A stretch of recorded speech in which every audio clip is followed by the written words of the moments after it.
Hey everybody, welcome to class with Professor Mead. Today we're going to talk about orgasms in college hookups and in relationships. And the first thing that we are going to do, as usual, is our think, pair, share. So this one actually has two of them today. It starts with a methods think, pair, share, and then our standard one. So our methods think, pair, share, do you already know, before I'm giving the lecture, what is the article about? How did they collect their data? Who was the target population? What were the main findings? And what's the main difference between conservative and feminist activists? The content or the familiar think, pair, share for this week is what's the main difference between conservative and feminist activists? What percentage of students have at least one hookup in college? What does the article call it when college students hook up 3 or more times? Why is sexual pleasure more equal in relationships than in hookups?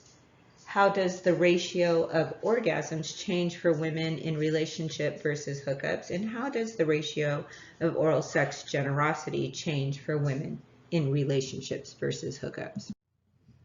Okay, we're going to talk about the methods. I want you to do me a favor and pause the video for a second and take out your book and turn it to page 280. So if you're looking at your book, right, being able to identify research often has necessitates that you can identify what you're looking at when you're reading an article. So we have the article summary on the very first sentence of the second paragraph. We describe college students' sexual experiences in hookups and relationships with a focus on gender differences. In the article, we discuss only heterosexual relationships. You always have to reduce your population size so that you can actually do research on it. You can't do everybody. We delve into sexual reciprocity and context contributes to varying, and by context contributes to varying orgasm gaps.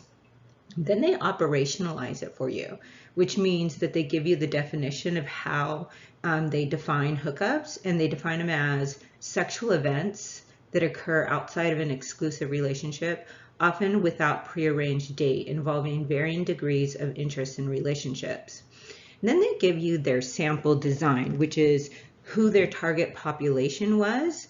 And they say, we report from an online survey of 12,925 undergraduates and 17 universities between the years 2005 and 2008. And they do qualitative in-depth interviews across 2 different universities from 2006 to 2008. You know when, you know where, you know who they were seeking information from, right? And then they give you a population census, which is which means the actual number of the participants, and it was 12,925 undergraduates.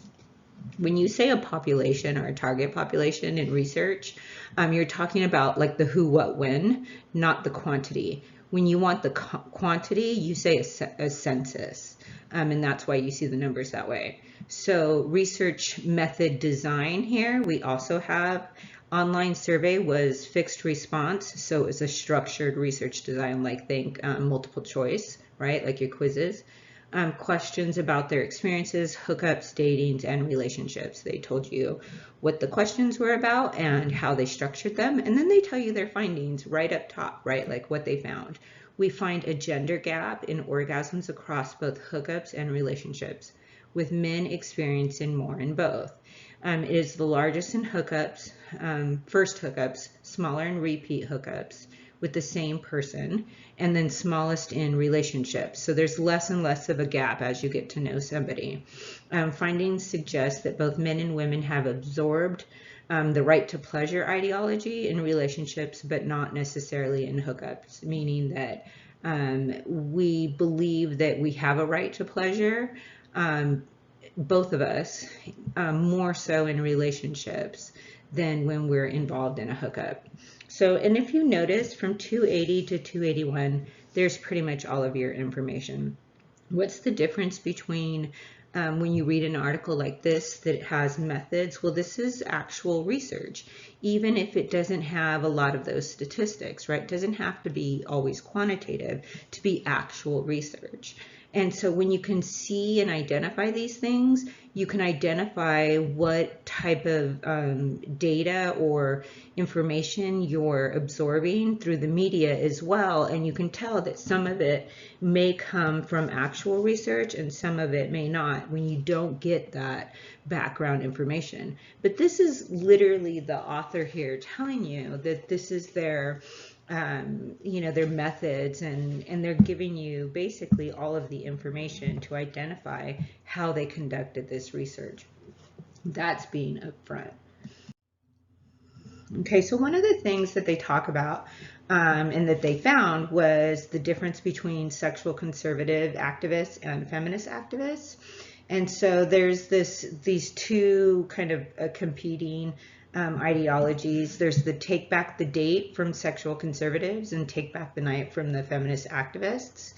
And the sexual conservatives with the take back the date focus on the negative aspects of hookup culture, especially on campus. And they essentially have asserted that sexual change or norms and our values have gone too far. And while feminist activists, they're still also focusing on the negative aspects of hookup culture, but what they're asserting is that sexual change has not gone far enough. So you want to know the difference between the two of these, right? The take back the date activists are the conservatives, and the take back the night activists are the progressives. Okay, so when we start to talk about the numbers, remember who the target population is right here. So based on that, sexual activity, that we found that 74% of respondents said they had at least one hookup in college, 40 said they had 3 times or less, 40% said they had between 4 and 9 times, and about 20% said they had about 10 or more hookups. And then, but what I want you to know too is that this is a certain type of population, and based on like Lisa Wade's information that we know about hookups in college, as you live on campus and you have a higher socioeconomic status, so at the private schools where people don't also have to work and go to college and they live on campus and they're being funded, they tend to have more hookups than students who are commuter students, students who still live at home, students who work and go to college at the same time. So there's quite a bit of difference, even though there's no comparison in this particular article. I just like to bring it up. It is pretty well known. It's kind of more of the more recent data that's on this. It's just a little bit different information. And then in this article, the authors defined a repeat hookup if the hookups were at least 3 or more times with the same person. And then, so not all hookups are defined by having sex or having intercourse. So 27 people said they had intercourse on the first hookup, 37% said first or second hookup, and 54% said after repeat hookups, and then 76% said in relationships. So most of the time, relationships involve having sex, while most hookups actually do not involve having sex. Okay, so then some of the data that students tend to find pretty interesting is who tends to have orgasms when having hookups and in relationships. We know that men have orgasms more often. They have more orgasms more often than women in first hookups, in repeat hookups, and in relationships. Women, the ratio of women to orgasms between women and men is women 0.32 in a first hookup, 0.39 in a repeat hookup, and 0.79 in relationships. When they look at research of orgasm rates between 2 women, it goes up to like the 9.8 something range. So it's almost always when both partners are female. Ironically, though, in the relationship one where it's like, a 7-to-10 ratio or 8-to-10 ratio here, it's a pretty odd echo of the gender pay gap, right? Because we earn about 80 cents on the dollar to men as well. So why is this still occurring? Well, one of the reasons asserted is that there's a sexual double standard, that essentially we've adopted the ideology that men have more of a right to orgasms and to sexual pleasure, especially when it comes to first hookups or hookups in general. That's less so when people are in a relationship, then more time and effort is spent on the female pleasure side. But also a lot of the behaviors that are, that occur in hookups is not especially conducive to female orgasm, but that type of behavior occurs more often when you're in a relationship with somebody. And because this is research, you're not just asked to believe in the double standard. They want to provide evidence for that. They've made that conclusion or assumption based on evidence that they see. And so while the findings suggest that there's a double standard, it's because they believe women treat hookups with more sexual generosity, while men are comparatively more selfish, especially in first hookups, but they become slowly more generous as they become committed to the other person. So some of the stats on this, right? Women are less likely to receive oral sex than men are. In first hookups, it's a 60 to 77% ratio. And repeat hookups, it's a 68 to 82% ratio. And in relationships, it's an 84 to 91% ratio. If only one person receives oral sex, it's most likely to be the man.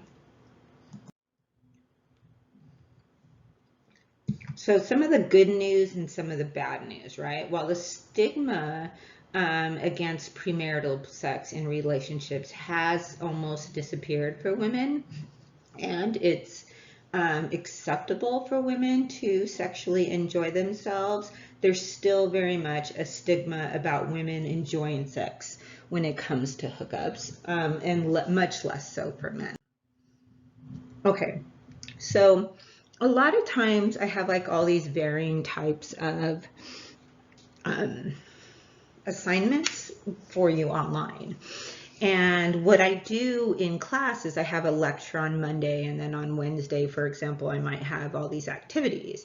And so we do things like a quick review. So then the next week, or the next day, I would do this with my students. What's the article about? How did they collect their data? Who was the target population? What were the main findings? What is the main difference between conservative activists and feminist activists? So after reading the article and listening to my lecture, you should be able to pretty much answer these questions. Like, could you put it on pause and write the answers to that and see not just if you know them, but how much better you know it, or how much better your answers are from the first time you tried to answer these questions. We also then have the main one, right? So what was the main difference between conservative activists and feminist activists? Do you remember? They're both negative. What percentage of students have at least one hookup in college? It's probably not as big as you thought it was, based on how the media talks about it, right? What does the article call it when college students hook up 3 or more times with the same person? 2-word answer there.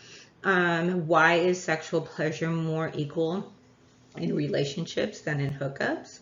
How does the ratio of orgasms change for women in relationships versus hookups? How does the ratio of oral sex generosity change for women in relationships versus hookups? And then, of course, these are the reading reading comprehension questions. And so we would just basically have a discussion about these in class. People would sit in groups of about 5 to 7 and try to go through and answer the questions. So this last slide here is an activity, an out of class workshop that students on campus would have had to do. And most of the things I've tried to transfer over into the online learning process, but you can kind of see, they're essentially, you're doing the same types of activities. We just are going about it in a different way. All of us are having to, which reminds me that it's about time to sign off. And I think today I'll sign off as your reluctant YouTube professor. Have a nice day.